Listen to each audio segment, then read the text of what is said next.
All right, Dean Withers, this guy on screen right now, he has been called the Bro Whisperer, the young man who will connect with other young men to get them to vote for Democrat candidates. And listen, I don't know if you guys have watched this guy, but I've seen a few clips of him. I've seen a few of his actual debates. He's a goofball, all right? He's a goofball. He's a goober. Listen, we don't need goobers running the show, okay? We need intelligent people who have a good plan for the future. The goobers, they're fun to stream on Twitch. You know, Kai Cenat. We can have these people perform in front of a camera, but I would prefer if they did not seriously try to advocate for certain policy positions, etc. And Dean Withers, I mean, this guy, calling him a goober almost makes him sound only like he's just a dumbass, but he's kind of evil, honestly. I find that people who will create vivid imageries of like disgusting things happening and then guilt people who vote a certain way for these disgusting things, I think that that's pretty evil, right? Like, people will talk about like gun violence, right? And they'll literally describe a school shooting where there's like children being shot and killed, blood all over them, to say that if you don't agree with me, you basically support that. And I think that sort of stuff where you're creating straw men to attack your opponents, I think that's pretty reprehensible, because at the end of the day, what you're doing is you're ensuing radical thinking that if you are not with me, you support this thing, right? If it's not the school shooting stuff, it's like if you're not pro-abortion, you must want child rapists to, you know, not receiving punishment. So just take a look, bro. If you don't get it, you will. You can't just say shit and then get away with saying it. I'm going to debunk you, and then you're going to respond to it. Now, if you can't handle the fact that I was able to prove you wrong, and that's why you're trying to move on, well, then just be honest about it. Either concede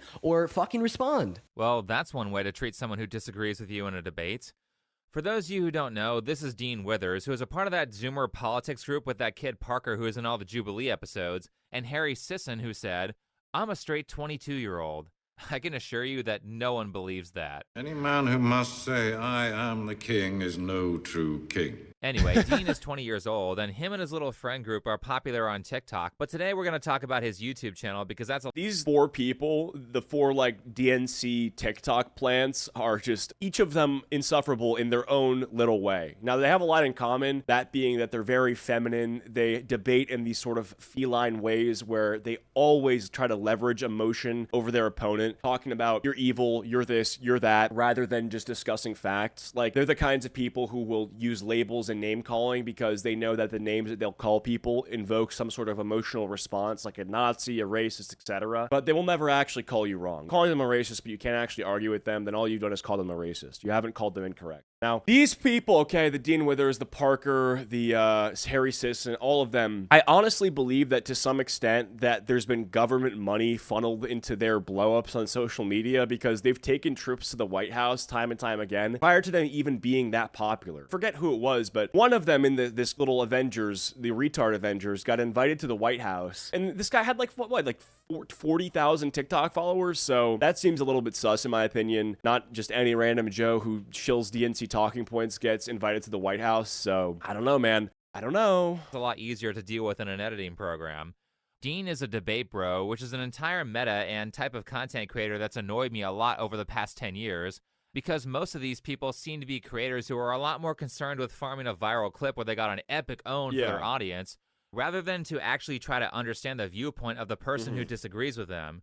Dean is a perfect example of this type of influencer, as it is immediately obvious when you watch him that he will do anything to make his opponent look like a complete piece of shit. Evidence of that is in a video called "These MAGA Fanatics Are Out of Control." What's up, Crisco? Do you support Trump? Yeah, I supported his ability to remove man for women sports. I'm a girl dad, and so my daughters both compete on a high level, and I would never want them to have to compete against a male because we are naturally stronger. I don't know how like the right has successfully convinced you to like place 12 trans women over the 66 million American women and girls that have lost their human rights / access to abortion, or the fact that more women have accused Donald Trump of raping them than there is trans women competing in the NCAA. I just think that there's much larger concerns here. What does that have to do with what the caller was talking about? Like, where the hell did... Dude, I that's exactly what I'm saying. Like, what the fuck are we doing when we're saying, hey, you have these daughters, right? Think of your daughters, and think about the fact that in the world prior to Trump, there was a lot of women who were having to compete in circumstances against biological males, which again, I say this, you don't have to say biological in front of the word males, because how can you be a male if not biologically? So just say males. Men and women's sports. This issue has been a hot button one for a while, but at this point, I think the dust has been settled. Everyone's kind of on the same page, whether they like it or not. There is no going back on this. There is no, shifting the Overton window back to where this conversation is really up for debate. Like, I think at the end of the day, this is one of the things where Democrats and the left is just going to have to bite the bullet and say, well, if we want to win elections, we just kind of can't, really talk about this one. If we even think that the trans men or women who want to compete in whatever sport they please have the right to do so, we can't publicly say that, or else we know we're going to lose votes. So notice that instead of debating that, he just shifts to talking about abortion, because everyone who is going to talk about this is going to come at the perspective of the rights of women to, have fair competition. And Dean Withers knows that that's just not it's not a winning conversation for him. So he's just like, well, fuck, okay, so you're making a good point, but wait a second, you care about your daughters, but you probably don't care about your daughters because you probably, maybe, even though I don't know this about you, voted for Trump because you also don't want them to get abortions. Total straw man, not even something that he would know about this caller. Just, blanket giving him positions because you voted for Trump, assuming that because you voted for Trump for one thing, that you must agree with him for everything.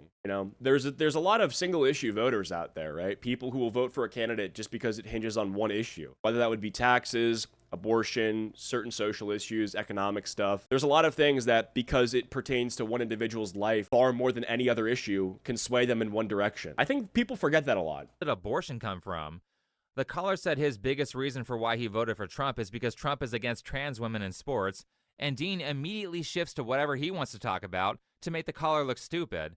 And I'm not being hyperbolic when I say that Dean didn't even wait 10 seconds to do this. Like, this is literally the first thing that happens in the video. It's like the guy says, yeah, I love cooking and I think I have a great pancake recipe. And Dean responds, did you know that Hitler liked pancakes?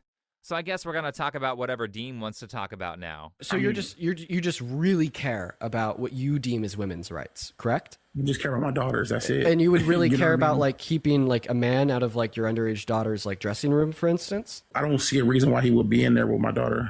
Okay. Like, imagine that there's a shitty man, right? Not a trans woman, a cis man. Let's go on to assume what he might say, right? So we're going to assume that this guy probably gets this guy's daughter pregnant without consent. And then what? This is like, I'm guessing this is where he's going with this. Locked into the changing room of your daughter. She's 17. She's an underage girl. She's naked, undressed. That's my guess. I'm not really sure why he got onto the topic of locker rooms here, much less the idea of a normal heterosexual male entering a woman's locker room.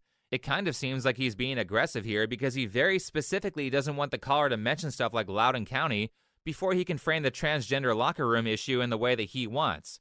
And certainly Dean would want to make sure that he took control over the conversation before the Voting is difficult. There's no perfect platform. So ultimately, you just have to vote for who you align with most important points. Voting for someone doesn't endorse everything they think and do. Yeah, that's why a lot of Christians who voted for Trump understand that Trump is not like Christian at all. Like, he says he is, but I mean, what? He like fucked porn stars. He's had different marriages. There's nothing really about him that screams Christ-like. But at the end of the day, a lot of Christians on the abortion issue just viewed him as a much more pro-life candidate than like Kamala Harris. And that's true. Right, so at the end of the day, yeah, you don't get to, Barbie doll customize your perfect candidate and then get them to be your president, right? If that were true, then we'd probably have like AI running our country or something. And so, yeah, I mean, at the end of the day, it's just like understanding that a person has to appeal to the masses. And if you're just someone who aligns with more positions on one person than another, then you're most likely just going to vote for them. So I think especially when you're just accusing people of supporting things because they voted for someone, you have no idea what the reason that they voted for them are. So you kind of can't do that. The caller brings up that Riley Gaines interview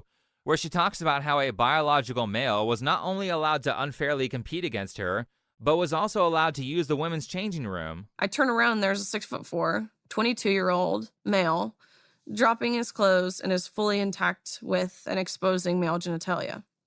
So let me be clear.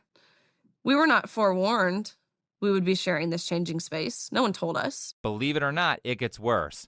After this happened, Riley talked to one of the officials about the new locker room rules and about how a biological male was allowed to watch the women change. I went up to him and I said, I understand the guidelines for the meet, which was, at the time, it was only 12 months of hormone suppression. I said, I know that, But what are the guidelines for the locker room? And word for word, this is what he says. Oh, we actually got around this by making the locker rooms unisex. So I'm like, okay, unisex. Okay, so this means that any man could have walked into our locker room? Any man, not just a self-identifying woman? A fan seeking opportunity? And no one told us? This whole event also included the women who went to the school of the male swimmer being told their lives would be ruined if they spoke out against him, and they had to go to re-education courses so they could think more inclusively.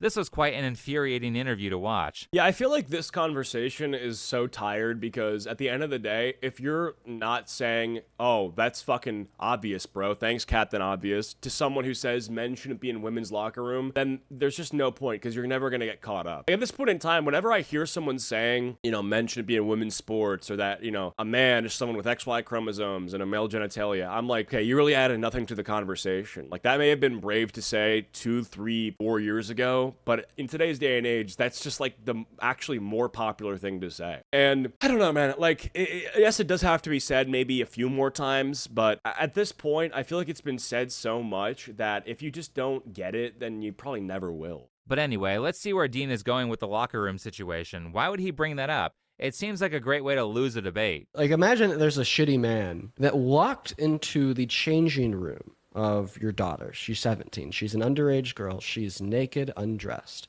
What do you think should happen to that man? If he walks in, walking in for what exactly? Did he walk in on accident? To perv on them while they were naked, and he did so intentionally. He gets the same treatment as anyone else. What should happen to him?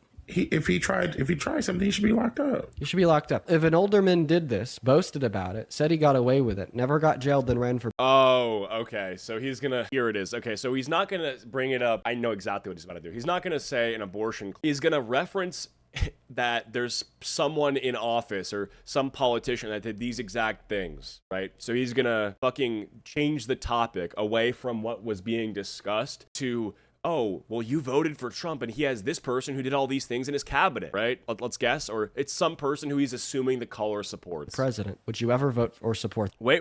Boasted about it. Said he got away with it. Never got jailed, then ran for president. Would you ever vote or support? Yeah, okay, so it's... support that man? Absolutely not. Don't be a hypocrite, He should be jailed. It doesn't matter who it is, bro. Even if it was Trump? Here it is. Yep, told you. So... even if it was Trump? Okay. So yeah, it's like let's make sure that no matter what, we're always having the conversation that I decide we're having, never the one that you're suggesting as the caller into my show we have. Like, Jesus Christ. It's just like clip farming style of debate. That's where he's going with this. He's trying to escape the very valid concern from parents of allowing boys into girls' bathrooms and locker rooms. And it's not just at school, but also places like Disneyland. So he's escaping this by shifting the conversation to a story about Trump, which is a tactic straight out of a book called Rules for Radicals, a book that Dean has almost certainly read. A pragmatic premiere for realistic radicals. Where do I buy this? It's the handbook for people like him. And to put it simply, it's a book that teaches bad faith influencing tactics and dark triad behavior for the narcissism, psychopathy, Machiavellianism. Dark triad. I kind of want to learn about this. This shit looks tough. The sole purpose of winning. Towards the end, there's a chapter on tactics where the author describes different rules to follow to be effective in convincing people of radical political change. Yeah. Rule number 2, never go outside the experiences of your people. This one's not that bad because it's actually a rule that applies generally. What does that mean? You should always try to speak to the experiences that people you're talking to can relate to. Oh. This is just a basic communication skill, but it's all set up for the next tactic, which is Rule 3, that says that you should, wherever possible, go outside of the experience of the enemy. This rule is great because any one person can't know everything, so as a dishonest person, you can just bring up some random Snapple fact to your opponent, and if they don't know it, the audience will perceive them as stupid. You might even convince your opponent that they're stupid for not knowing the random thing that you brought up. It's quite an effective tactic in a live debate, especially against people who are unaware of it, so that's the reason that Dean has brought this story up about Trump in a locker room, instead of sticking to the topic about trans women in sports. Yeah. Now, in the next part, Dean is going to play... Because the caller obviously hasn't heard this story about Trump, which neither have I. So, again, it's like, what am I supposed to look dumb for not knowing this random thing? Like, I mean, it's probably... I mean, if I had to guess, it's like some random excerpt from like some old-ass thing that's been misinterpreted or misconstrued. Because, I mean, like, what, is there evidence that Trump walked into a, like, children's girls' locker room and, like, was a perv? Can someone show me that? Clip of Trump talking about locker rooms, but the way he does it is really confusing and abrupt. For context, he plays a 2005 clip of Donald Trump talking to Howard Stern about beauty pageants, and to make it less confusing, I'm going to use a different cut of this moment, but I will play the exact words that Dean plays, and then cut back to him talking and abusing the caller. Oh, I see. You tend to think about the conflict a little bit later on. The question is, how can it not be construed? No, I mean, some of these foreign girls, Mr. Trump, in my country, we say hello with vagina. And Well, you could also say, as the owner of the pageant, it's your obligation to do that. So you have done that. Now, tell me I'll tell you the funniest is that I'll go backstage before a show. Yes. And everyone's getting dressed and ready and everything else. And, no men are anywhere. And I'm allowed to go in because I'm the owner of the pageant, and therefore I'm inspecting it. I'm inspecting. I want to make sure that You're like a everything is doctor. good. You're there. Yeah, the dress. Is everyone okay? They're standing there with no clothes. Is everybody okay? And you see these incredible-looking women. And so I sort of get away with things like that. So the non-hypocritical, rational response would... Okay, so because of that podcast clip, we're supposed to extrapolate that Trump went and, literally watched a bunch of, teenage girls undress. Yeah, okay. That's totally rage bait. He was legit a bit of a perv/weirdo for what he did. I don't love it, but it has no bearing on his ability to be present. Well, again, what do you even, here's the thing. Obviously that doesn't sound good, and if, you take this at face value, Trump was able to, as someone who ran a beauty pageant, look at women naked sometimes, which there's no saying of the age. I mean, when I hear women, I assume you're an adult. I think women versus girls, I think that line that divides the two is the age of 18, the age of consent. So I view it kind of as an implicit thing that is legally fine, which, listen, mind you, I'm not sitting here saying that looking at a bunch of women change just because you have the ability to do so is not pervy. That is pretty pervy, right? I mean, listen, do we think Trump is not a bit of a perv? He married a fucking, random model, right? Melania's, she's like, oh, Trump. She does she speak fully English? Okay. Listen, Trump is, he's cracking the foreign girls. He's taking any chance he can get, but I don't think that, this clip indicts him super badly. And I also don't think that if you're bringing that up in a debate against someone about trans people, that you've won the argument. Women. And so I sort of get away with things like that. So the non-hypocritical, rational response... I don't understand why, again, if you're going to be a person who falsely, brings up shit to argue about trans people, shit that doesn't have anything to do with the topic, I feel like, why wouldn't he just bring up the Epstein stuff, right? Why wouldn't he just bring up the Epstein files? The thing that Trump's scared to release because it might indict him. If you want evidence that Trump's a pedophile, then I feel like you just bring that up, right? I mean, isn't that much better? That clip isn't even that bad. Response would be at this point to say that you're no longer a Trump supporter, because immediately before I rolled that tape, you said that you would never support anybody that did this. You'd never vote for them to be the president, even if it was Trump. I'm putting my money on you just being a hypocrite. And are you no longer MAGA? All right, so probably the most frustrating part of listening to Dean is that you have to fact check literally everything he says because he's always leaving out important context or just straight up lying. Though before we get into that, I will note that Dean caters to a younger demographic, so they likely don't understand the environment of the Howard Stern show, because he is before their time. The show is supposed to be offensive. Dude, this guy has some of the most insane clips I've ever seen in my fucking life. Dude, oh my... bro, I'm not joking. There is some shit on this guy's show. This is before the internet, where you cannot believe some of the shit you're hearing. So Trump may be playing it up for the listeners. Yeah. In fact, there is still an episode of The Stern Show with Trump on YouTube, and you can see Howard pushing Trump to be edgy. Stern does that every show. The whole point is to have dirty humor, so stories or storytelling may be embellished. That being said, there is so much context missing here. Dean says that Trump was creeping on minors, but there's no indication of that from this clip. Howard Stern is kind of a huge piece of shit, LOL. Yeah, that would not surprise me. Trump owned a pageant for adults and a pageant for teens, and I'm guessing that Trump is talking about the pageant for adults because no one outside of maybe Andrew Tate would be stupid enough to voluntarily admit to having an inappropriate relationship with a minor while being interviewed. Dean is also assuming that Trump didn't have consent from the adult women to enter the locker room. I think everyone here can picture in their head a situation where a bunch of young adult women would be perfectly fine with a billionaire being in their presence, dressed or not. That's true. But let's take a closer look. Trump owned Miss Universe, Miss USA, and Miss Teen USA. This allegation from Dean happened at a Miss Teen USA event in 1997, so basically 30 years ago, and the articles I found on it were 20 years after the event, so I'm sure everyone's memory is crystal clear. To sum it all up, these are just stories from people who were there, and nobody has any concrete evidence that Trump did anything illegal. This article here says that the girls' chaperones for the pageant told them to get dressed before Trump entered, and states that the chaperones would have never allowed anything inappropriate to have happened. Even in this BuzzFeed article that's far more against Trump, none of the witness testimonies said they were actually undressed around him. They merely said they were rushed to get dressed when they were told he was visiting. So this is not Trump creeping on 17-year-olds like Dean said. I mean, you could argue that maybe there's a more appropriate place for Trump to meet the contestants, but considering that this is a beauty pageant, I can imagine that a significant amount of the time that the girls aren't on stage is spent in the dressing room perfecting their outfit or their makeup. I don't know that much about pageants, but I can imagine that this area, a lot of the time, might be the most convenient place for a busy person to quickly meet everybody, and provided that they were all dressed, other adults were there, and proper boundaries were maintained, I don't see this as a problem. I feel like he brings up Trump to say that, like, it's one or the other, right? When the reality is they could just both be bad. You know, I feel like it's not, like, hypocritical. You know, I feel like you can say, hey, like, Trump doing this thing is not good, but, you know, trans people doing this thing is also not good. I feel like you can just say both are bad. You know, it doesn't make you a hypocrite to vote for Trump if they're both bad. Especially if this thing that you're saying Trump did is not even, like, fully concrete, right? It's like saying, like, oh, there should be less cheating in the world, but you voted for, like, a guy who cheated on his wife or something. It's not like one or the other. As for the adult pageants, we have a testimony from former Miss Arizona, Tasha Dixon.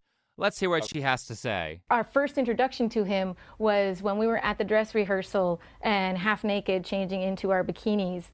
Dixon was 18 at the time and says watching Trump storm into a dressing room was shocking. To have the owner come waltzing in when we're naked or half naked in a very physically vulnerable position, and then to have the pressure of the the people that work for him telling us to go fawn all over him, go walk up to him, talk to him, get his attention. Who do you complain to? He owns the pageant. Notice how they said 18. So at the very least, that's another strike against Dean for the pedo allegations. I mean, based on Dean's extreme lack of evidence here, that allegation kind of sounds like defamation. They all got sued by Trump, and Trump won all those lawsuits. CBS slandered Trump. They called him a rapist, and he sued them for defamation, and he won. As for what Tasha said, it sounds inappropriate for Trump to enter a locker room while women are changing. However, Trump has denied these allegations, so now it's he said, she said, and considering that this happened 15 years prior to that interview, and there seems to be no proof outside of taking someone's word for it, and no other witnesses made their names public to corroborate Tasha's story,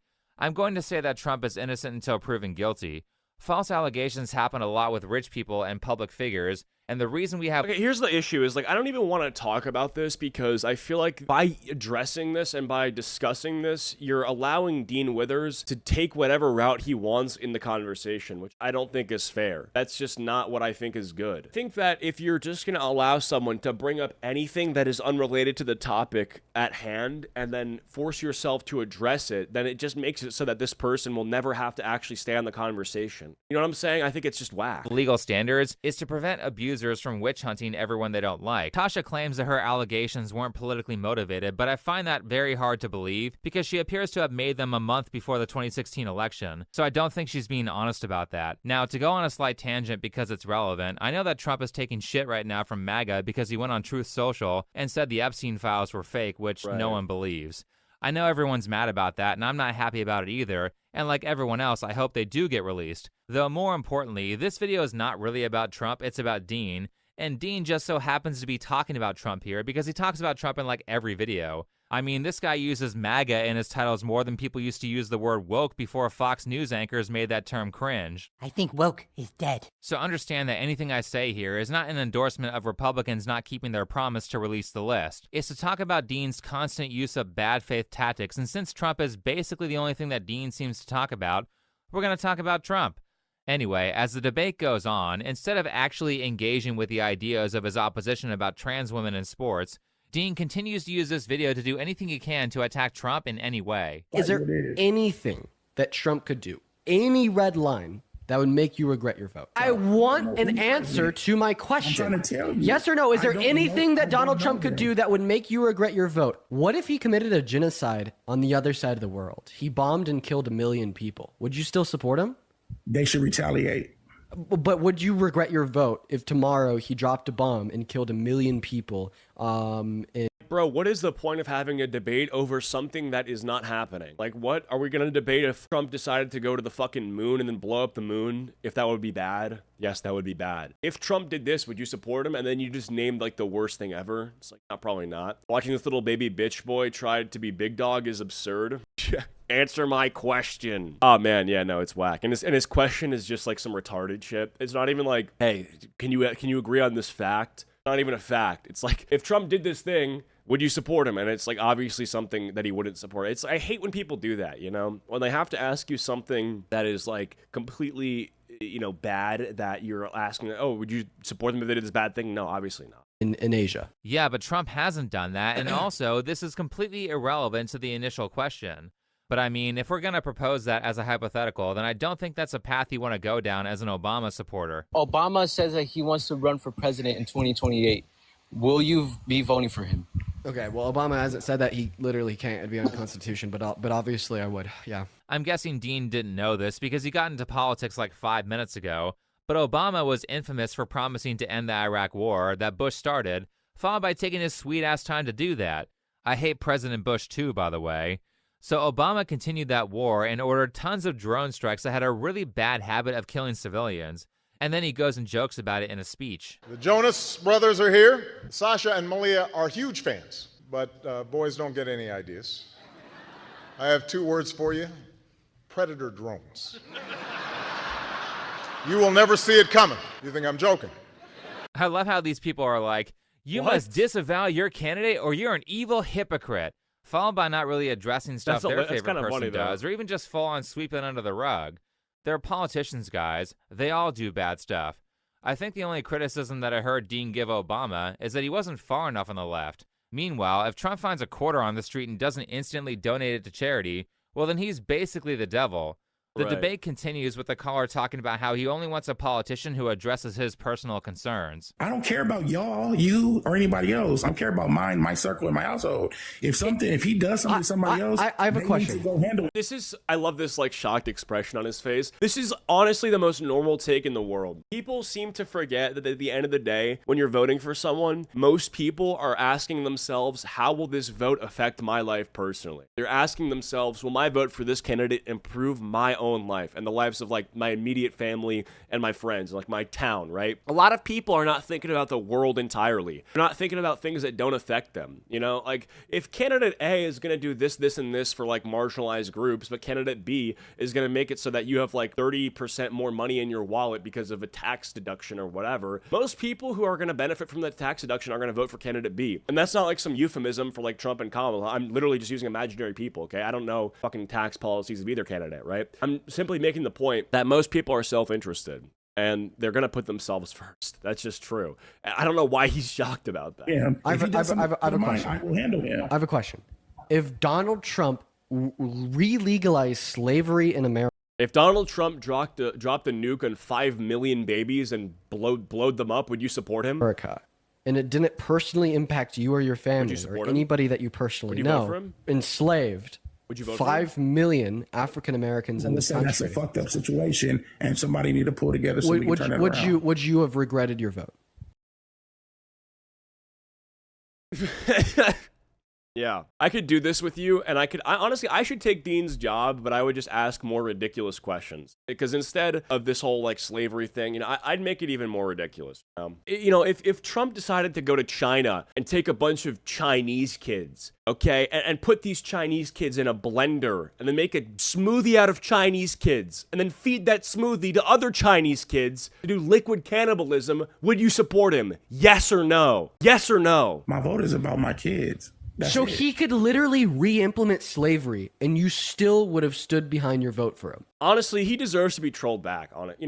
At this point, if you're asking someone a dumbass question like this, I hope I get on this fucking show and he asks me if Trump would bring back slavery or something. I'd be like, you know what? Yeah, Dean, you'd be my first slave. Matter of fact, I'd buy you at a fucking discount. Okay? We all know you ain't picking crops well. I can't even pick the fucking same amount of cotton that your competitors are doing. You know, it's like, match his level of retardation. Out-retard him, because if he's gonna ask you some stupid shit like that, hey, if Trump supported, if he made slavery legal, would you support it? At this point, bro, Dean, just because you're asking me, I shouldn't say this, but I would, actually, and I'd fuck, bro, I try to be the highest bidder. If it impacts my children, it didn't impact your children.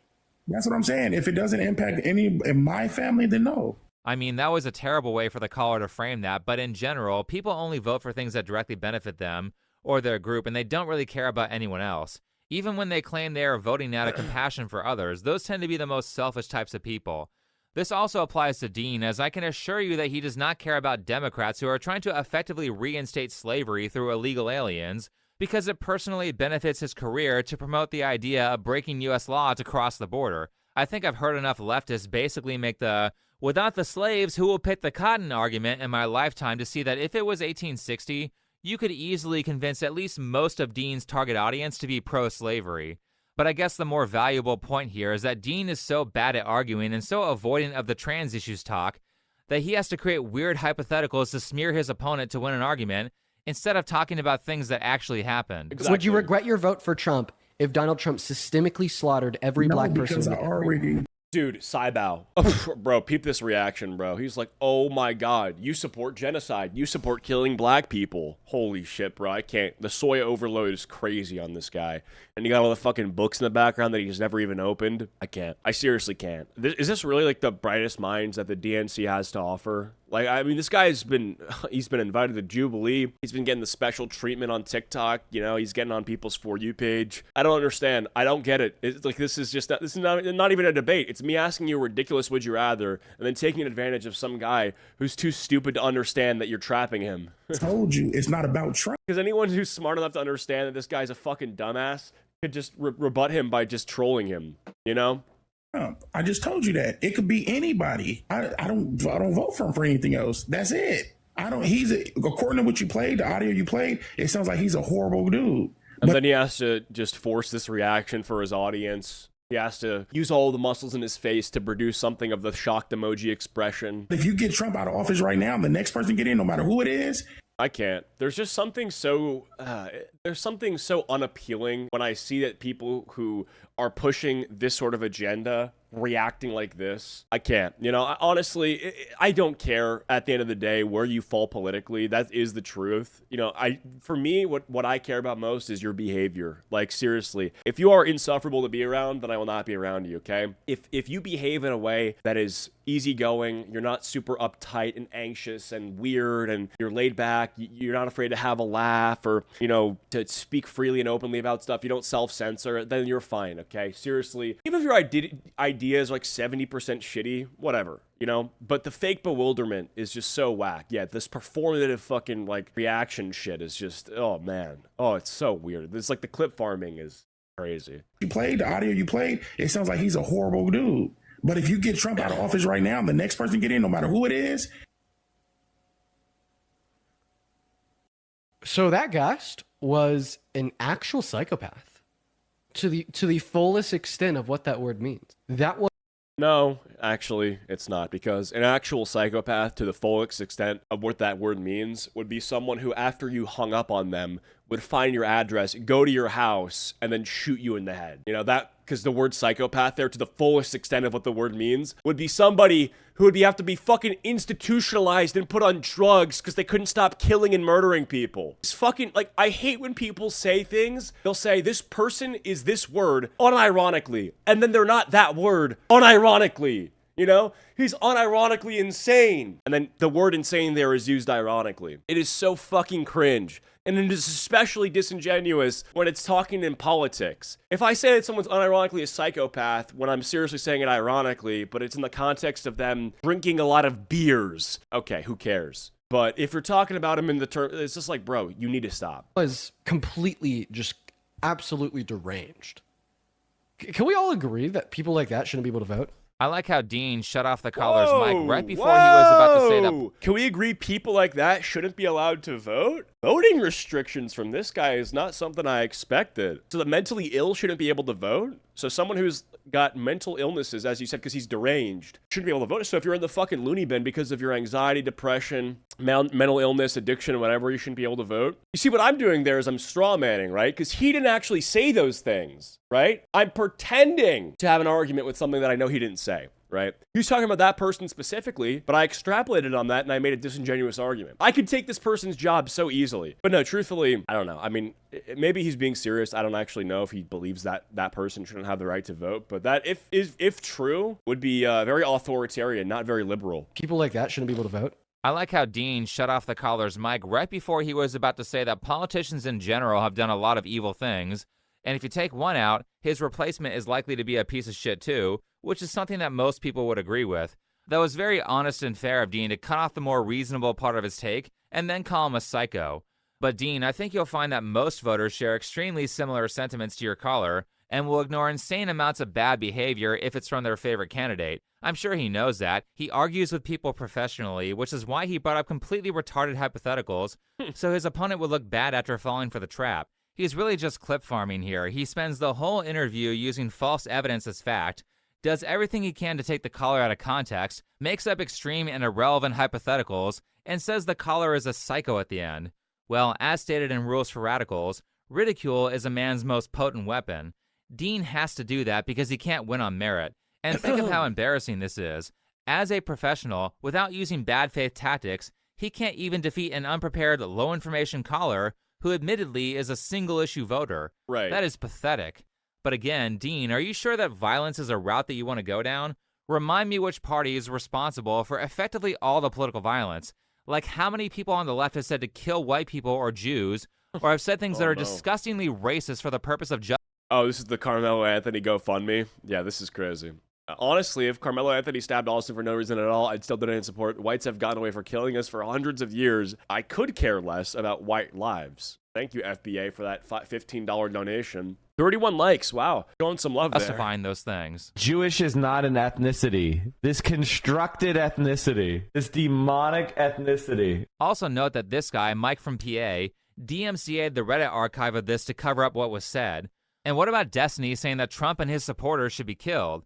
Well, I mean, a lot of the left is saying that these days. Taylor Lorenz made a whole compilation of it. In fact, speaking of Taylor, she and Hassan... What the fuck? How does this have a million Piker views? Did a Somebody needs to talk do where it. he openly encouraged terrorism. 874 Beam Drive, and I'm gonna kill you with my AR-15. Like that's the type of messages they were leaving in this dude's office, and he's resigning. Like he's literally, this is his last term. So violence works. So I think that people are a lot more radical now. This is a time, is an unprecedented time. And you actually wrote about this, and it was a great video where you talked about, someone has to do it. See, when I say that, everyone knows exactly what I mean. That which is, I think that shows that there's a lot of anger, a lot of resentment, and untapped potential. Untapped revolutionary potential, as a matter of fact. Man, get your girl to look at you the way Taylor looks at Hassan. Yeah, imagine that power couple. Also, why the hell has this guy not been arrested? Are they just going to let him incite violence over and over again to a huge audience with no consequences? I will say this, though, because in the past, I used to be more kind towards people like Dean or people in the Hassan group chat, and certainly, I still will give them credit for making good arguments, and I will try to counter-argue in good faith. I do that for the audience, and not out of respect for a person like Dean. However, I also now realize that... Trump explains exactly why he supports terrorism and why he hasn't disavowed it. Well, because he likes it. And you're basically saying that, why won't he disavow something that he likes? Like, why would you ever do that in general? Why would you say that you should not use violence to achieve political means if you like using violence to achieve political means? A lot of people out there are just evil or demonic, and only use their words, emotions, or kind sentiments to deceive people. Demons use words to trick humans. You can't trust a thing they say. It's in their blood. They're descended from liars. A very on-the-nose metaphor Dude, from Sean's a anime. weeb. Not to say that I include everyone I criticize in this category. For example, I think Ludwig deserves harsh criticism, but I also think he can redeem himself. I've never thought that Ludwig is like Hassan, despite the fact that they are friends. Ludwig is more of a coward who makes stupid decisions than he is malevolent. But as for the others, I no longer believe they deserve the humanization. That's true. I think Ludwig is not, as ill-intended as Hassan. I think Hassan will blatantly tell you that he wants certain things to happen, regardless of how many people it may hurt. And Ludwig will just be a fucking idiot, okay? and not stand up for himself. Instead, he'll be like Hassan's doormat, right? And I think he could probably be redeemed because there was a time before any of us were talking about him, about the whole Hassan thing. So if he can just revert to factory default, we should be good. I don't have like a deep-seated hatred for him, or I don't view him as a truly negative force in the world, unlike Hassan. So. And respect that I used to give them, as they will only see that as a weakness that they can use against you. These people are evil, and the only thing they deserve is to be severely punished for what they've done. And when I include Dean in this category, it's not just how he debates. What I mean is that, like, just a couple of years ago, he was trying to pull an Andrew Tate Hustlers University scam. While you guys are at home sitting on your asses, hilarious. I just took a private jet out to LA with $1 million in this rental passenger seats in a coach duffel bag. Couple grand in the lap. I'm about to go drop it at Louis Vuitton. When I opened up the pre-order for my e-Bible, which goes over effectively... Dude, look at this shit. Go drop it at Louis Vuitton. Have you guys seen this before? When I opened up the pre-order for... Dude, he tried it. He tried to do the Hustlers University scam. He said, couple grand in the lap, got $1 million in the duffel bag, about to drop it at Louis. He tried it. For my e-Bible, which goes over effectively every single way I've been able to live my dream life at 17 years old by making money online. Yeah, people are really going to believe McLaren. a 17-year-old is a multimillionaire real estate mogul or whatever who has advice that's worth paying for. Look, he's even copying Andrew Tate's posing, and he tried to crypto scam people too. The crypto part is explained in this next clip that is the courtesy of this YouTube video by Remnant777 that very much does not have enough views on it. The university will teach highly specific skills such as influencer management and advanced cryptocurrency trading. By the way, dude, do you hear this shit? Listen to him. Listen to the delivery on this voice note. Does this sound like someone you trust? This guy sounds terrified to even be saying this. He's talking about how to access the forbidden knowledge, and he sounds like he's like trembling in fear, quivering in his boots. E-Rich Lifestyle is a Telegram group chat. Bro, even the people in this don't fuck with it. We got 14 poop reactions. 14 poops. 3 clowns. Influencer management and advanced cryptocurrency trading. By the way, for some reason, all this stuff is still online, even though it's 3 years old. You can go to this Telegram here and fact check it yourself. What? However, when all this Andrew Tate scam artist stuff didn't work for him, Dean moved into politics because there's a ton of money in politics if you want to lie to people professionally. That's true. Just ask Nancy Pelosi. And a lot of Dean's videos seem to go like the one where he's arguing about locker rooms. He starts the conversation off semi-politely, goes completely off topic, and then tries to accuse the opponent of being the devil, which brings us to one of Dean's latest dramas. Now, the full context of this, I believe, is lost because Dean memory holed it after the backlash, but he and the caller appear to be talking about Trump's ownership of the Miss Teen USA pageants and his appearance in the locker room that I spoke about earlier. Now, just as a reminder, as far as I'm aware, no degenerate behavior occurred at the teen pageants, and since Dean has not provided any counter evidence in these clips, they're basically slander. Anyway. Yeah. You're going to tell me that the parents of the teenagers aren't there either? I mean, I wouldn't send my kid to a pageant by themselves. Do you think that a parent can consent to a teenager being perved on by an old man? That's the whole point of a beauty pageant is people looking at teenagers clammed up, dude. I don't know what else to tell you. I think they're weird in the first place. You're glorifying young women and children in the first place. I agree. I think beauty pageants for minors should be outlawed, or at the very least, certain parts of them should be. Yeah. So you're a father of a young That shit is so daughter. weird. I can't believe that's like normal in certain parts of the country. Like these like teenage girls, or in some cases even younger, they just get like dressed up and presented to an audience to just like look attractive. It's so fucking. It's so weird. I mean, I don't know. I never thought that was like any excuse for that. There's no like artistic value in it. There's no skill or knowledge or anything that you're actually giving to people when you're just, dressing up a little girl to be shown to an audience of like, potentially weird old guys. And that's like, what the fuck is the benefit? Just take piano lessons. Look at Honey Boo Boo and how messed up she is. I don't know who that is. Is that a young beauty pageant girl personality? Okay, it's a TLC show featuring the family of a child beauty pageant contestant. Oh, interesting. Got a 1 out of 10 star on IMDb. Supposed to be like, is the point that taken advantage of, and that's why it's got bad reviews. Do you think you have the... Oh, from Toddlers and Tiaras? Oh, I remember that. I'm not. Is that a young son? Yes. Do you think that you have the right, as the father of that son, to consent to having older people take pictures of your son while your son is naked? If I was dumb enough to send my kid in, it's no different than a baby commercial for diapers. Can you answer my question? Do you think that you have the right to consent to 65-year-old men looking at your son while he's naked? I wouldn't allow it. Do you think That's that my you have the responsibility right? as a father. Do you think that you have the right to allow it? Do you think if you did allow it, that you would be violating the consent of your child? They have no choice in the matter whatsoever. It's my decision as the parent. And I wouldn't put my kid in that situation. That's why I think pageants are weird in the first place. I'm not sure where Dean is going with this. For one, children don't have the right to legally consent to anything, which is why good parenting is important. Yeah. Second, Dean is acting like a 65-year-old who is not the parent, has never changed a child's diaper before, or he's acting like parents don't give consent for a doctor to see a child without clothes on to perform an exam, or that naked baby pictures aren't a thing that people commonly consent to. This is all this guy does. He pitches hypotheticals until he gets the reaction he wants, then he can hang up and call them crazy. Yeah, it seems like he's recycling the same script every single time. But yeah, at the end of the day, like there is no argument that you can make that, you know, like you can make it sound bad. You can say, do you have the right to ever give consent to someone touch your infant child? And it's like, you know, when you say the word like touch or consent, like you're invoking this like pedophilic imagery. The reality is you are giving consent to an adult, the doctor, to check up on your kid. So in no case like is it totally off the table.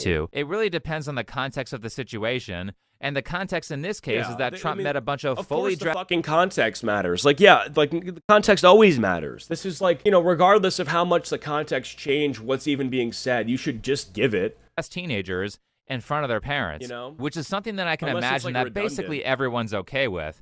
I really don't like how people like Dean are trying to make everything pedophilia. Oh my God, this guy's attracted to a fully grown adult. What a creep. Or also, it's disgusting that he's saying it's violating your child's consent. Children can't consent. That is the point. That's why they need their parents to protect them. Well, yeah, of course. Like, you know, the consent of the child is given to the parents when they're younger because the parents, like you said, they're expected to protect them. You know, you can think of any case where there's a decision that's being made by someone else on the parent's behalf that affects the child. That's because the parents are doing something for the child. How dare Chris Evans be in a relationship with a woman in her 20s? So after this moment that he farmed out of the collar, Dean decides to do a thumbnail pose of his extreme shock for like 30 seconds, and then he does this. So here's what we're going to do. I think that you don't deserve to have any custodial rights over your child. So for those watching, their handle is Goatman91096. And why are you trying to dox people, dude? That's weird. Because I want to find who you are so I could call CPS and have them take your child away from you. Oh, I'm sure you would like to try to do that. Yes, I would. So they would. This guy's a fucking psychopath in every extent of the word, as he likes to call other people. This guy is truly an insane human being. He's calling some random fucking person a risk and threat to their child for basically just saying that there are circumstances where they can have someone else take care of their kid. Never even do it. That's the best part. Okay. Because I would take the part, and I have a. Let's dox him, guys. Let's get his fucking address. Let's make sure that CPS comes and collects his kid. Jesus Christ, what a fucking... Like, this guy is evil. This guy's actually evil. Because it's not just evil because he's calling CPS on an innocent father, but it's evil because he's basically letting the audience know that if you can make someone seem enough like a villain because they won't entertain your retarded hypotheticals, that they too can be called CPS on. They too can be a person that you dox and report. Jesus Christ. And he does it all from the comfort of his like little, like a podcast set that his mom built or something, because he gets a nice cushy job working as a TikTok debate streamer. Jesus fucking Christ, man. Sitting here, who's there? And the only reason he's doing this is because he asked him a specific question about something and try to make it sound bad. Yeah, literally. Like, I could just say, hey, is there any scenario ever in the entire world where you would support slavery? And I'm like, well, yeah, probably. Is there any scenario ever in the entire history of the fucking universe with any, like, yeah. Would there ever be a scenario ever where I'd support slavery? Yeah, probably. If there was slavery for one day, you know, for X amount of people, and after that one day, world hunger was ended, I would support it. Did you just say you support slavery? Wait, You must hate black people. Wait, that's racist. Wait, you just did hate speech. Wait, hate speech is illegal. Wait, I'm calling the cops. You're a fucking twat. Like, you're a tool bag. You know what I'm saying? This is exactly what he tries to do. He gets people to answer a question that's designed to be answered in a way that can farm some sort of outrage. And this is the kind of YouTube drama shit leading to CPS. Unfortunately, a thing that happens sometimes. Remember the human skulls that got, to Ethan, Heard me say I would never put my child in that situation. Okay, so what's your name? This is why I have no problems with comparing people like Dean to a demon from a popular fantasy series. This is literally evil. He's going to call the CPS on someone to win a debate. And he got this idea from the whole Ethan Klein drama, where a bunch of Hassan viewers and groupies like Denims called the CPS on Ethan and laughed as they tried to have his kids taken away for basically the same reason. Dude. Which, again, was to win an internet argument. All these people, incidentally, who are promoting this type of insanity are, in fact, childless and will likely remain that way. Yeah, it's not a shock that it's always childless losers who are doing this to people with kids. Only a complete piece of shit would try to alienate a child from their parents over internet drama. So naturally, Dean starts to educate people on how to dox someone, which is a crime, by the way. Doxing is a crime where he lives. So you said that you think that he tries to educate someone on how to dox? To exploit and traffic their children. So no, that's not what I said. So I'm not going to debate it with you. That is what you said. So I just putting this out there for anybody. Feel free to like. And I fucking hate that he takes this library voice, gentle tone when talking about how he's going to destroy this person's fucking life. Jesus, like, listen to your fucking self, bro. All right, so I'm not going to debate this with you. You did say it. No, if you go back, you can listen. No, you're interrupting me. Holy fucking soy. Dude, oh my God. I can see why he stopped doing the fucking crypto scamming shit. He's too much of a little soy boy to even do it. He's like, okay, well, I'm not going to give you the meme coin ticker, but if you want to go find it, you can buy it and then pump and dump it. Fucking loser. I'm not going to debate it with you, bro. That's your job. I know. Take his profile picture. Maybe you could go on like TikTok.com/his handle. Oh my God. You could save his profile picture, run it through some like reverse image search. Maybe it will link back to like a Facebook or something where you could find his name. Feel free to take that information and report it to CPS. I really hope that there's at least one person out of the 11,000 people watching right now that has the technical know-how, the ability and the skill to find that information, and the desire to then turn around and take it to the authorities. This is not only dangerous for that guy, as he could be swatted, but also teaching tons of viewers how to dox people is bad for the entire creator space because you're empowering crazies with information on how to harass people. This weaponizing the CPS and encouraging your viewers to dox people is something you should go to jail for, yet Dean receives zero consequences for it. I don't think he even got in trouble with YouTube or TikTok despite it being against the rules. Right. But of course, this is all for the sake of the kids. And yeah, we look out for children here. I think that we can all agree here that we care about children's safety. And that was a father that said that he believes he has every right to exploit and traffic. No, that's not what he said. And I can't believe this fucking little bug-eyed freak actually talks like this to people, because when you end up talking to people like this and you radicalize them like this, that ends up being bad for everybody, because then everybody starts thinking that regardless of how mild a conversation is, that no matter what, in order to win it, you can call CPS on something. It's just holy shit. What a fucking, oh man. It's so evil. It's so rotten. His child, and that the child has no so fucked. Yeah, he didn't say that. What happened was that you created one of your dumb hypotheticals to attack the caller because you're retarded and don't know how to have a conversation without being deceptive. The caller We look out for children here that's rich. I mean, no, he does. He doesn't look out for children. He looks out for minority groups who take money out of the U.S. Tax system. People who exploit our system. Everyday working people who have children are not people that he actually cares about. Okay, he cares about like trans people more than anything else. He cares about illegal immigrants, who are especially the trans ones. However many people that is. If you can, a trans illegal immigrant, let's just say Dean Withers is on the lookout to protect them. Okay, fucking like, oh man. I would never do that because I think it's wrong, which was not the answer that you wanted. So you just went ahead and lied about what he said to get your audience to harass him with fraudulent CPS calls. Dean, you're literally a child predator. You said their parental rights should be taken away because you disagree with them on politics. Again, do you see why I called him evil? He's trying to alienate that kid from his mother and his father, or get them doxxed and swatted over an internet argument. That's predation on a kid. Yeah. You're trying to cause harm to a child to Well, get he said, TikTok I want to points. take your kids away. When conservatives say that they're afraid of gay people turning their children gay, they're worried about their children and like their children's conscience being taken from them, right? They're worried about their children's mind being infected. They're worried about losing control over their children. And you're literally saying that's what you want to happen. I want this person to be taken from you and put into the custody of the state. So if you seriously are going to sit here and say that you care about the rights of children, you care about protecting children, the best thing for a child is to be with their fucking family. You know, the best thing for their child is not to be actually in the hands of the fucking state where they don't have loving parents and people to, you know, keep a roof over their head and keep their mouths fed. And quite honestly, I don't understand why none of these people face any legal consequences for openly committing crimes. Well, not to mention that social media platforms. I mean, I definitely do know why they don't face any legal consequences. You know, you're not gonna.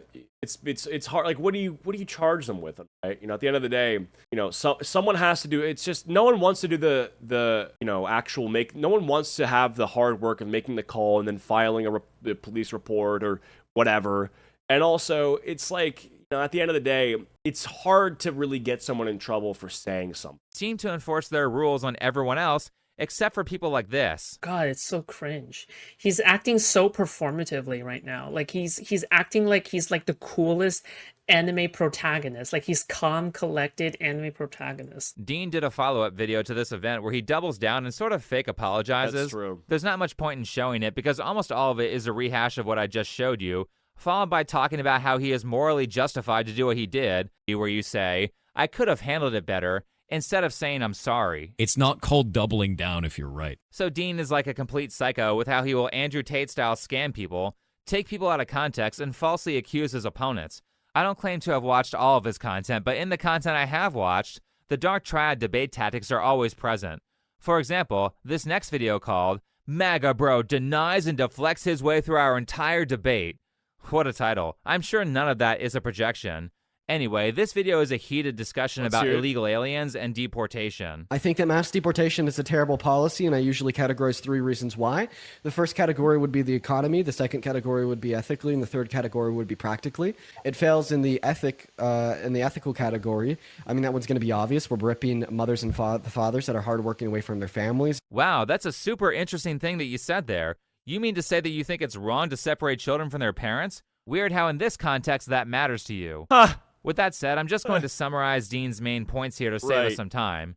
Dean believes that deporting illegals hurts... Is this not what I said? He said he cares about the rights of the children here, okay? He cares about children and what's best for them, but it's only when it's about illegal immigrants, okay? If you're, you know, a pure-born white American Christian who goes to church on Sundays and eats mac and cheese, I hope you know that this does not apply to you. ...the economy because it lowers the GDP, which, by the way, is not a great example of the economic health of the average citizen. Right. He says that deportation is not ethical and it's not practical. Is just like how good the biggest companies are doing. His current stance is that only the criminals should be deported. And for everyone else, what he says next is how he would handle people illegally crossing the U.S. border. And then it fails in the category of practicality because it is really hard to do, and there's other solutions that we could go about and use to identify everybody in this country, such as mass amnesty, that would be more practical. Yeah. Okay, so I feel like practicality is something that when you're arguing if something's good or bad, you shouldn't really bring up, you know? Would it be impractical to find every pedophile that exists and to make sure that when they're found, they're sent right to jail? Yeah, probably, because, you know, not door knocking and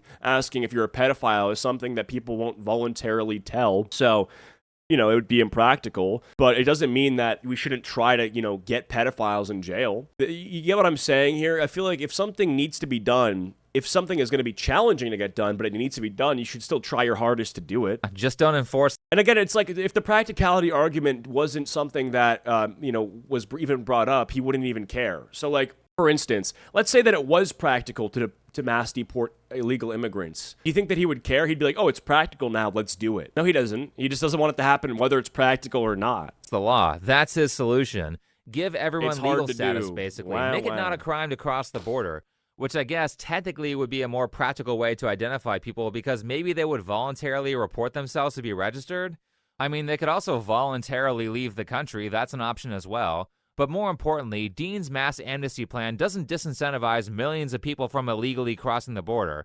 In fact, it would encourage more people to do it, so it's not a solution. Every country has finite resources. You can't just give them all away for free like we're doing with illegals.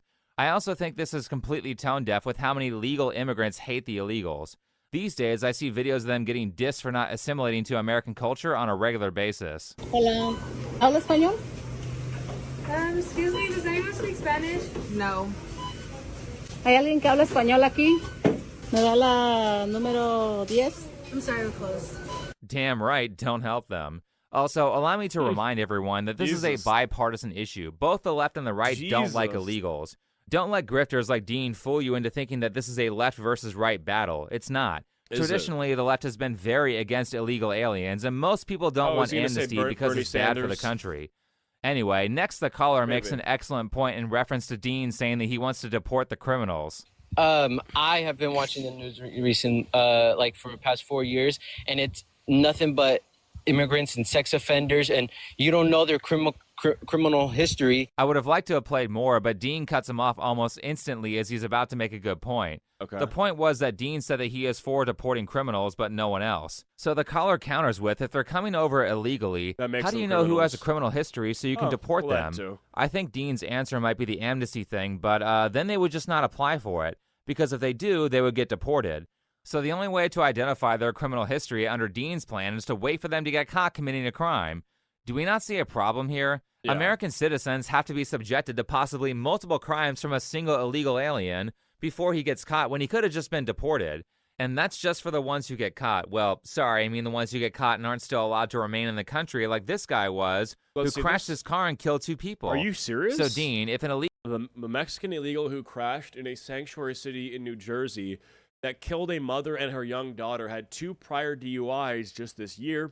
He was released due to sanctuary city policies, and now a mother and her child are dead. Wow. Illegal kills someone or commits a sex crime. What do you say to the victim? I mean, I feel like at the end of the day, if there was a way for these people to not get in the first place, that'd be cool. Or their family, knowing that you could have... Then you don't have to background check all of them. ...prevented that crime by enforcing border laws. Is Dean going to address this? Yeah. No, he's going to immediately shift to accusations against Trump. Actually, immediately is the wrong word. Yeah, I mean, living in America is a privilege, not a right, you know? Like, if you're not supposed to be here, you have no right to be here. And if you were born here and you misbehave, then you go to jail. And yeah, you're in America, but you're in jail, okay? You feel more like a prisoner than an American. So I feel like that's pretty obvious, and I feel like people who come here illegally and then commit crime should be punished here. Like, don't even send them back. Like, just fucking get rid of them here. Just give them the death penalty. It's worse than that. Like, I mean, you killed 2 fucking people with a car, and you're here illegally. It's like, you need to go. You need the chair. He doesn't even wait for the caller to stop talking before he cuts him off to change the narrative. And if you actually look this up... Do you think that we should get sex offenders out of the country? Yes. Then why'd you put a sex offender in the Oval Office? Donald Trump's been held civilly liable for the rape of a woman. Use your brain, bro. Connect the dots. And the funny part is like the people watching this stream are going to be like, damn, Dean just cooked him. Dean just clocked him. But no, I mean, like, it's just super common sense. You think that sex offenders shouldn't be in America, but you put one in the Oval Office.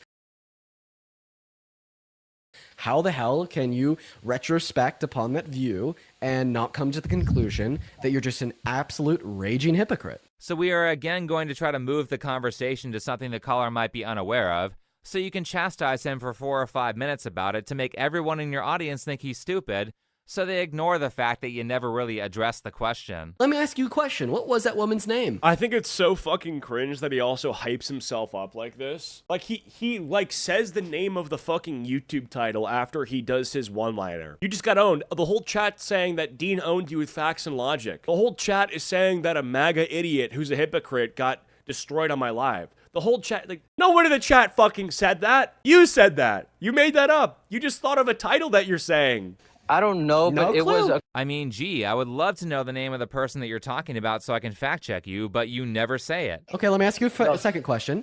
What is one piece of evidence that the unanimous jury of 9 that ruled that Donald Trump was guilty of rape and are used to find him guilty? I don't know that case. You don't know any evidence that they used to find him guilty. Let me ask you a question. Well, where did he grape her? Like I said, I don't know about the case. You don't know? No, what year? What year? You said that to me right now. Oh, so you actually have no prior information about this woman, about the civil court case, about the jury that ruled he was guilty. Yeah, that's exactly why you brought it up. You know he doesn't know about it, and because you probably already educated your audience on this topic, you can make him look stupid as a way of dismissing the very good point he was about to make about criminality. What Dean is doing is so messed up, and what's even more messed up is the case itself. But before we get into that, may I remind you that House Democrats are well known to use false allegations as a political weapon. So there's a strong chance that this was done against Trump for political reasons, like the false allegations of sexual assault against Brett Kavanaugh to try and prevent him from becoming the Supreme Court judge, and the riot they started for that same purpose. I mean, look, like, at the end of the day, if you never had beef with, like, your ex-girlfriend and you ended on, like, let's just say relatively neutral terms even, if you just start popping off out of nowhere, let's say you're trying to get up into a position of power, you might be incentivized to rewrite the history, make up some bullshit to stop your rise to the top, you know? And let's not act like this never happens. You know, we've seen it happen a few times. We've seen it happen with YouTubers. We've seen it happen with politicians. It's not something new, you know? It doesn't even have to be something like, it could be any kind of allegation. It doesn't have to be an allegation of sexual misconduct. It could be an allegation of racism. It could be an allegation of violence, anything, you know? Literally any random bullshit that someone could say about you to get attention because you're getting attention, because you're rising up in the ranks. With that said, as for Trump, of course he was tried in civil court because the burden of proof is much lower in civil court. And he was accused of an assault by Jean Carroll that supposedly happened 20 years prior to the lawsuit. Already throw that case out, it's way too old. The reason the statute of limitations exists is because people's memory gets shitty over time. The way they got around that was just to straight up change the law in New York to expand the statute of limitations. Anyway, to speed things up, Trump lost the case, but here's the thing. They did not find him guilty of rape, nor is he legally a sex offender. So let me just point out, like I did earlier, that Trump sued and won against a CBS anchor for accusing him of what Dean accused him of.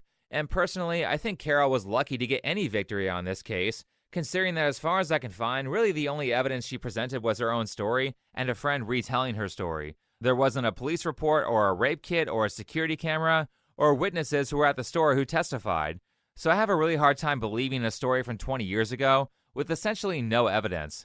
Since we're on the subject of illegal border crossing, this is a person's story that Dean brought up a lot in videos that I watched. Kilmar Armando Abrego Garcia, he was an immigrant that was sent to CICOT in El Salvador and beaten and tortured for 3 weeks. While he was there being beaten and tortured, the Supreme Court had unanimously ruled that the Trump administration's removal of him to El Salvador was illegal and they had to facilitate his return.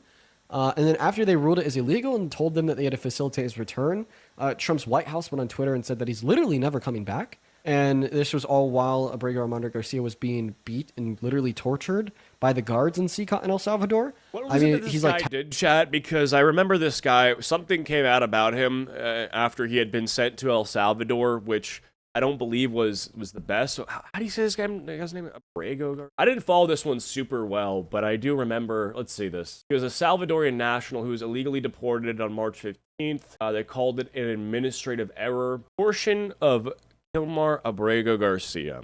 Salvadorian national, illegally deported. Despite never having been charged with or convicted of a crime in either country, he was in prison without trial. The defended the deportation, accusing him of being a member of MS-13, a U.S.-designated terrorist organization, based on a bail determination made during a 2019 immigration court proceeding. He denied being a part of MS-13, and he illegally came here in 2019 or no yeah in 2011 he came to the U.S.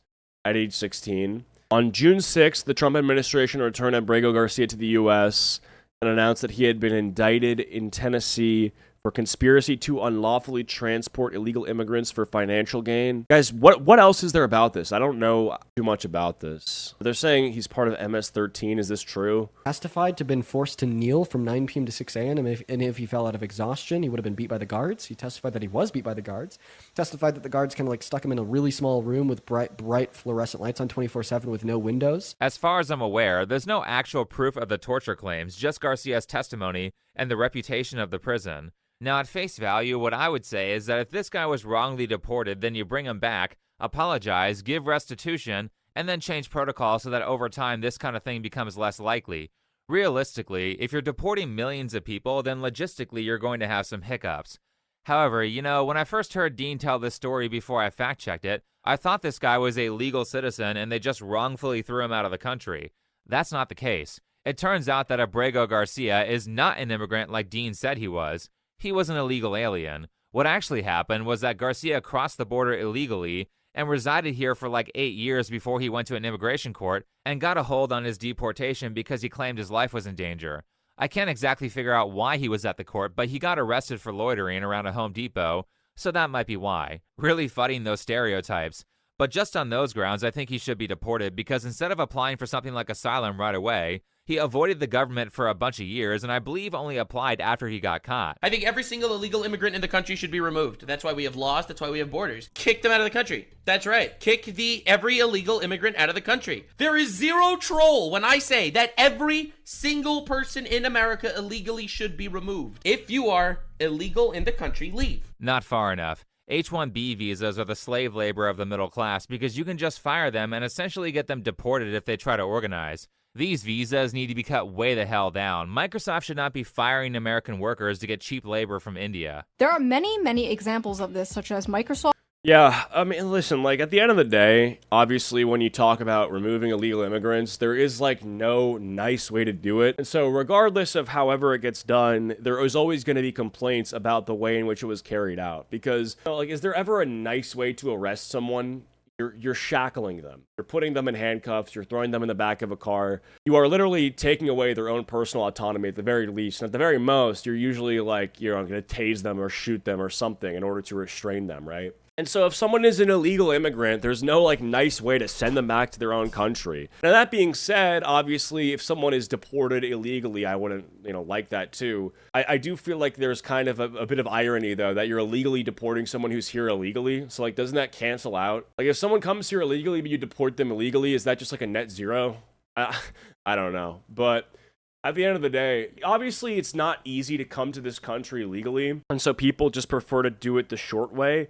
But I feel like in the U.S., there's already too many problems to be resolved that we do not need more people in the country, especially ones that are illegal. Like, I feel like in general, the size of America, that, like, the fact that we're growing in size is because of immigration, right? Because I know the birth rate is down. Like, the native-born population is having less kids. Meanwhile, more immigrants are coming. So the next generation is going to be consisting more of immigrants than, like, the previous generation of native-borns. And, you know, that's, I feel like that's something where the future of this country should not just be, oh, we're now just like a place that immigrants can just come to and chill and then just, you know, they can have our country. It's just theirs now. I would prefer that not to be the case. Who the hell cares? They knew the risks of coming here illegally. True. That is true.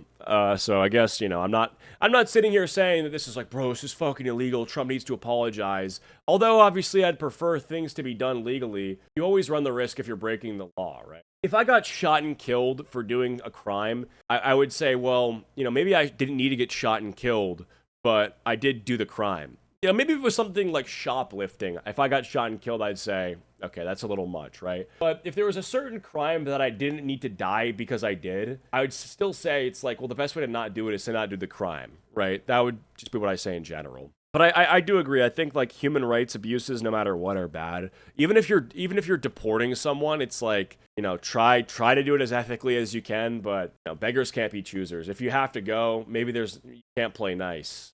Recently cutting thousands of American workers while requesting 14,000 more H-1B workers this year. Another example of this was Tesla, where roughly 15,000 American employees were fired in April 2024, and many were replaced with H-1B visa holders. On Twitter, Elon Musk and Vivek Ramaswamy tried to chalk this up to these immigrants just simply being the best and the brightest. Yeah, okay. You're paying them less for longer hours and more work, and they're willing to deal with it in order to stay in the country. It's coercive, exploitative, and, dare I say, not very America first. It's not. Allow me to remind everyone that Shoe on Head is on the left and also a fan of that Bernie Sanders clip where he says that open borders are a scam.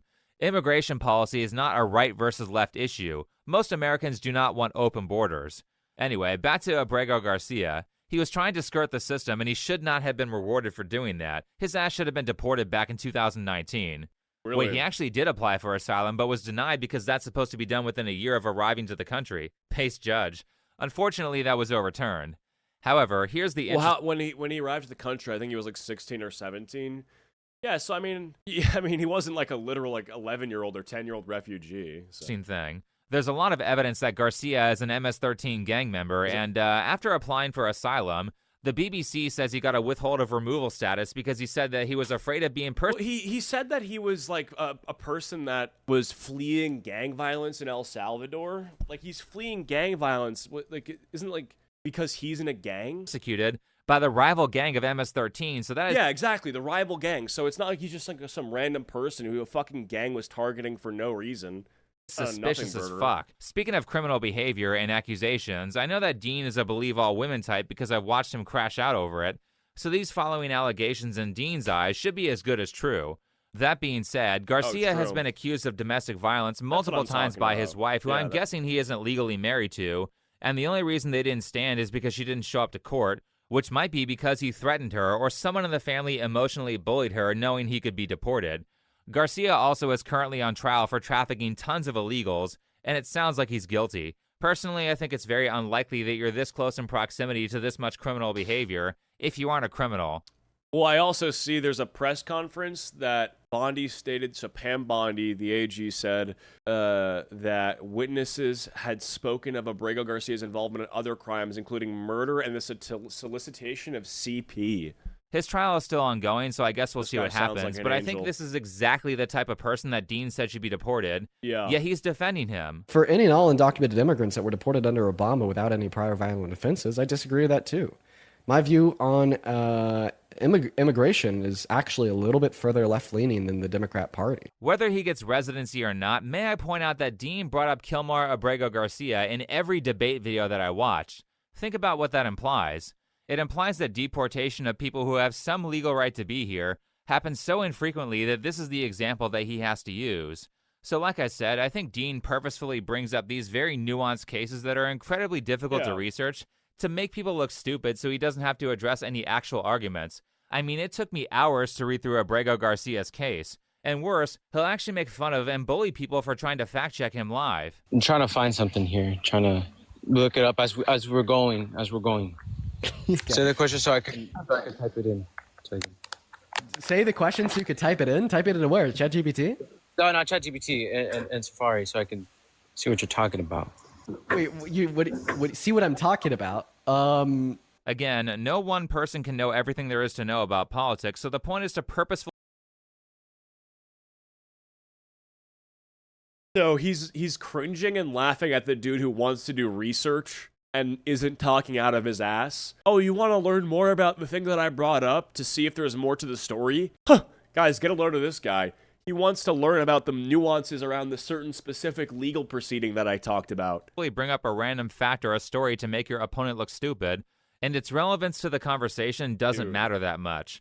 It gets worse with Dean, though, because when a different caller actually does get him on something, he just changes the rules of the debate. In this call, they're talking about the border again, and Dean is busy saying that Trump violated the Constitution. So as a gotcha point, again, this is someone who doesn't care about the Constitution. Oh my God, whenever people like Dean talk about the Constitution and how Trump violates it, it's important to keep in mind that even if he didn't, it wouldn't matter, okay? Whether something is constitutional or not is something that he truly doesn't care about. Trump violated the Constitution.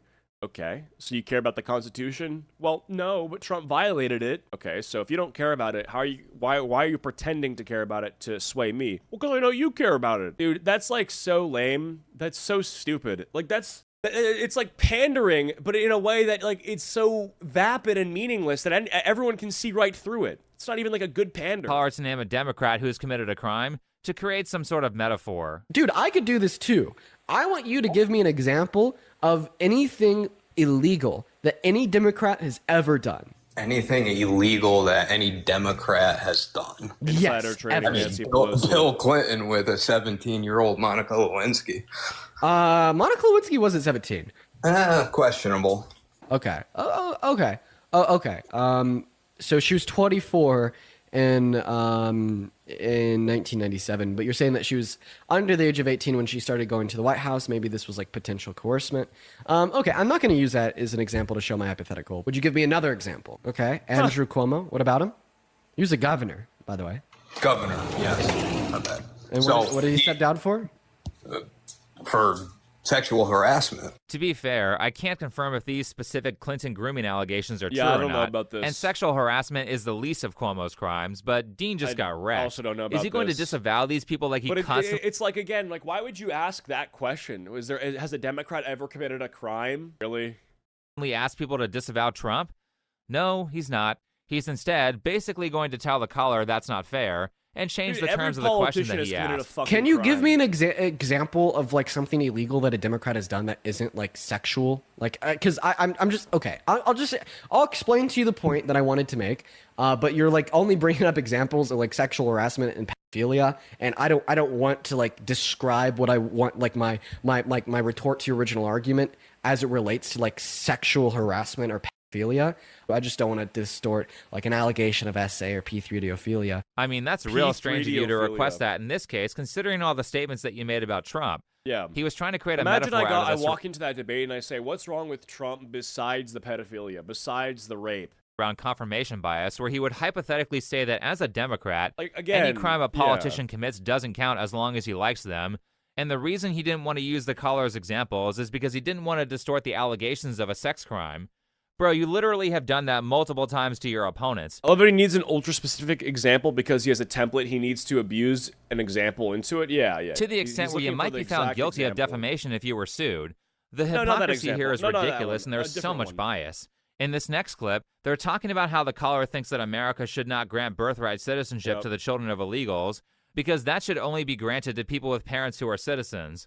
During this, Dean argues that deporting somebody with the current legal interpretation of birthright citizenship is a constitutional violation. Okay, but now you're saying that you just legally, so you morally don't support giving citizenship to the children of undocumented immigrants. Well, I mean, that would call for like taking the proper legal channels in order to amend the Constitution. Okay, right? We obviously can't just say because Donald Trump doesn't like the Constitution and you agree with it that you don't like the Constitution either, that you could just throw the Constitution out of the fucking window. Sure, it is unconstitutional. I mean, I could take the L on that and say that EO was unconstitutional. Okay, all right, the EO is unconstitutional. And then earlier in the conversation, you said, well, if it was unconstitutional, why hasn't he been impeached for this? Basically telling me and everybody else listening that you think if a president does something unconstitutional, such as an EO banning birthright citizenship or banning guns, they should be impeached. So now that I've got you to concede that that was unconstitutional, you're now going to turn around and call for his impeachment. No, but he would not fucking care if there was an EO banning guns. He wouldn't, like, if some candidate of his choice said that, yeah, you know, we're going to sign this executive order Canada did where there's a mandatory buyback of certain firearms, he wouldn't give a shit. Even if it was unconstitutional, he wouldn't fucking care because he doesn't care about the Constitution in general. Like, if you ask this guy about the Constitution, he'd probably be like, yeah, you know, it was written by a bunch of racist white guys who founded this country who probably owned slaves. Are we going to take what slave owners say as how we should run the country today? So he doesn't actually care. Correct? Sure. Okay, so then you're no longer a Trump supporter because you think he should be thrown out of office. I'm still a conservative. I mean, this is just ridiculous. Remember how Dean talked about how much he likes Obama? Well, Obama constantly violated the Constitution. Yeah. While I will say that I do believe that we should take the proper legal channels to amend birthright citizenship, what I really don't like is how people like Dean will say that you're violating the Constitution if you want to deport kids with their parents, but at the same time, if you want to follow the Constitution by saying only the parents have to leave, well, then you're separating families if a sociopathic parent refuses to take their kids with them when they get deported. So this is... And Dean also believes that the Constitution should be re-amended constantly. So if something's unconstitutional, it's unconstitutional by a certain standard that probably maybe can be re-amended or something by this guy's worldview, right? So it doesn't even matter. And again, it's like intentionally... Like, again, ironically enough, if you're going to sit here and talk about how the Constitution is a racist piece of paper used by slave owners, do you really think that those people support, like, the founding fathers who wrote this would support, like, a bunch of illegal immigrants from, like, Mexico settling down and living in the U.S.? Really? Really? Like, you think that makes sense? That it's unconstitutional? You think the founding fathers were like, oh, yeah, use this piece of paper to make sure infinity Indians and Mexicans and whatever X group of people can just sit here and live life forever with no papers. Designed to be an unwinnable argument through emotional bullying. The correct answer is to not play this game by saying that you don't care, and by saying that they shouldn't have broken the rules and they can either fly a plane back to their country of origin with their kids, or those kids can go into the foster system. Them being negligent parents is not our problem. They have the option to be with their kids if they want. 2, I think probably most people would agree that birthright citizenship should be abolished for children born to non-citizens, or people without some legal status like a green card. We're all quite tired of illegals using anchor babies as human shields, while saying, have some compassion to stay in the country. Trying to manipulate people by threatening to abandon your child if the U.S. deports you for breaking the law is very morally close to child trafficking. Yeah, I mean, you're basically saying, like, if you're going to complain about the government separating parents from children, you should also complain about the parent putting their child in a place where they know it's going to be taken from them, you know? Like, I feel like that's so obvious. Like, what do you think? You're just going to be able to have your kid here and you're going to be fine? Like, Jesus Christ. I mean, it's manipulative. They may deceive us. Every word is a baited trap. They're monsters who found they could lure in humans by crying, help me. If you're willing to throw your child away like that, or use them as a means to an end, then I don't have any sympathy for you. But speaking of Obama, Dean, where were you on all those Fourth Amendment violations that Obama did through the Patriot Act? That's true. And since we're talking about taking the proper legal channels, did Obama do that when he started enacting all the gun control during his presidency? No, he didn't. But I guess that's okay because your friend Harry Sisson said that guns were scary. So I shot a gun for the first time today, and I've always been told by Republicans that after the first time, I'll be in favor of guns and I'll want more guns. But for me, it was the exact opposite. I realized how powerful these guns are, and at a moment's notice, they can be used to take someone's life. And the fact that in many states in this country, you can walk into one of these stores and 10 minutes later walk out with an AR-15 is Wait, what is this fact check? Pursuant to federal law, retailers are required to submit an ATF 4473 and NICS check on potential purchasers prior to final sale. Contrary to the claim made at 17 seconds, one does not just get to walk out of a gun shop with an AR-15 in hand 10 minutes later. Huh. Oh man, that's hilarious. Also, I like how he starts the video with this fake thing that he was told by Republicans. Like a bunch of his Republican friends, which we know he doesn't have, told him that if he shot a gun, he'd like them more. Like he just came up with that to pretend it was told to him, like oftentimes, so that when eventually he shot a gun, he could refute that argument that was never made. Listen, I don't really care that much about what a person like this thinks about guns, because this person had decided what he thinks about guns prior to ever having even owned one or knowing anything about how you purchase them. And it's like you don't understand the system. You just like thought they were kind of scary, shot one, still thought they were kind of scary, and this is your point. absurd. This experience made me want more gun control, not less. Geez, is he the one who Dean called the F-slur? Oh, and here's one of my favorite Obama moments where he openly says that he was going to use executive orders to subvert the Constitution. We are not just going to be waiting for legislation in order to make sure that we're providing Americans the kind of help that they need. I've got a pen and I've got a phone, and I can use that pen to sign executive orders and take executive actions and administrative actions that move the ball forward. This is your hero, right, Dean? Also, he actually says this multiple times. I'm going to be working with Congress where I can to accomplish this, but I'm also going to act on my own if Congress is deadlocked. I've got a pen to take executive actions where Congress won't, and I've got a telephone to rally folks around the country on this mission. But I guess none of that matters to people like Dean because it's not about moral consistency or making good arguments or admitting to faults. It's about Trump bad. It's about winning and making money. Well, it's a lot more about the money part. This is every single time Does he make a lot of money? I see him actually doing a debate. He'll do like these weird gotchas. He'll be like, do you think that the Bible is moral? And he'll be like, yeah, I think the Bible is moral. Oh, the Bible allows slavery. You're pro-slavery? Guys, this guy's pro-slavery. It always becomes him trying to trick people into like admitting to like paradoxes and stuff. It's like someone will say, yeah, I believe in God. And then he'll be like, oh, really? Could God create a boulder that even he can't lift? And it's like, bro, this is like, what are we doing? Oh, you can't answer the question. Do you concede God is not real? And it's like, oh my fucking God, dude. Dean does that because he's not smart enough to succeed without it. And the rules for radicals tactics. Dude, even his debate with Nick Fuentes, he just did that the whole time. He was like, if God like raped someone, would he still be like all powerful, all good, and all knowing? And it's just like, Are we doing like these like cute little fortune cookie slogans that you found on Reddit, or are we gonna have an actual substantive debate that furthers the conversation that he's using are incredibly hard to defeat without the debate turning? And then he's like, well, answer the question. And you're like, it's not even a fucking question. It's just some stupid slogan. I'm not going to entertain some retarded shit. It's so bad faith. Can't engage with something that's like that retarded. I physically can't. If I sat here and tried to sit with you and talk about your like catchphrase for more than 5 minutes, I think I'd jump out a fucking window. I'm good, bro. I'm all right. Into a shouting match. So if you're Dean, then you either win or you draw. And a draw is always considered a win by a person's own fan base. I think the only person who has successfully defeated this in my memory is Jordan Peterson against Kathy Newman, and then a second time with that GQ lady. But like I said, the only reason they're doing this is because they can't succeed otherwise. The reason why they do this is because they're not getting any attention for their actual content. And so instead of that, they piggyback on internet hate mobs online in order to create the illusion of relevancy.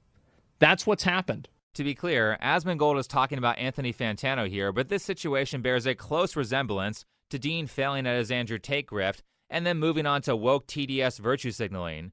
It's not about the morals, it's about the money. And to be clear again, I'm not saying that as a content creator you can't make money, but if you're doing so immorally, then that's a problem. And you know people like Dean don't give a fuck about morals, because if they cared about that, then they wouldn't constantly lie and misrepresent everything, because that harms the audience and the country. They also wouldn't call the CPS over an internet fight. These people are criminals, and they need to actually get punished for doing bad things. There's been a severe lack of that happening in this country, and what that does is it allows retards to speak over the smarter and more honest people on their side. Smart videos like this one here by Sean that was pretty good, or this one by Man Carrying Thing. The idea is to create a culture where people are actively looking for creators who are trying to be honest in their interpretation or their analysis, instead of looking to people like Dean Withers or Andrew Tate who are just there to scam their audience for money. Right. And the answer to that is to actually hold people accountable for their crimes, which is something that we're actually getting better at slowly recently. People are starting to learn that mercy to the guilty is cruelty to the innocent, and that applies personally as much as it does politically. Politics is just the representation of the sum total of everyone's personal lives, meaning that the more you let people walk all over you and the more that you don't hold people accountable for doing bad things in your personal life, the more you'll enable that to be done politically. Because if everyone's just a pushover, then we won't have enough strong people to stop all the criminals. And for those asking what to do or how they can make things better, all you have to do is stop putting up with bullshit. That's all it takes. Anyway, thanks for watching. Follow me on Twitter, and I'll see you in the next video. Banger video. I like that one a lot. Think before you sleep.